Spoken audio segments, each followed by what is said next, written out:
Colburn. Thanks for joining me, Jim. Well, welcome back, Paula. Now, in a previous story we did with you, we did the history of how you acquired this mansion and a little bit about the bed and breakfast that you're running here now. Tell us about the furnishings. They are just amazing. Well, this really is a house museum. The furnishings here have great history, and everything has a story to say. We have art from the 16th to the 20th century, furnishings that are appropriate to the house, 19th century and earlier, art from very well-known painters, American and European, and I, of course, have my favorites. Most of the furnishings, though, came with me from California. Now, you had these prior to buying the house. Well, I had a large house in California, but when I went into the ministry, I lived in a small house, and so I put the furnishings in storage for about 23 years. And now that I'm retired, running a bed and breakfast, I shipped them here to Manistee, and they found their home here in this beautiful house. Now, you shared with me earlier there was 10 cargo containers.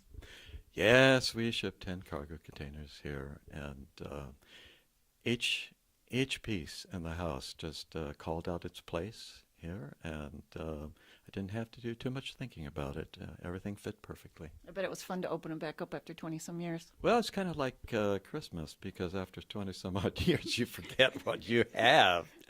But we have pieces that belong to nobility. We have collections of wonderful things like historic samplers, like the samplers that you see on the wall here. We have an enormous collection of Chinese export porcelain, museum quality. And we have serviceware from Martha Washington. We have serviceware from John Adams, serviceware from justices of the Supreme Court, Emperor Maximilian and Carlotta of Mexico. The collections have just kind of grown over the last 40 years of my life, and they found a magnificent home here in this lovely mansion. We should mention that you give tours. Yes, indeed. The public is very much invited to come. And if you're interested in history, and if you're interested in the history of Manistee, this is the place to come. We're the only restored Victorian home that does give tours of the interior. So it makes us kind of a standout here in the community. And this is a large home, originally built for 12 kids. Well, Mr. Dempsey and his wife Mary had 12 kids, and they built 12 bedrooms.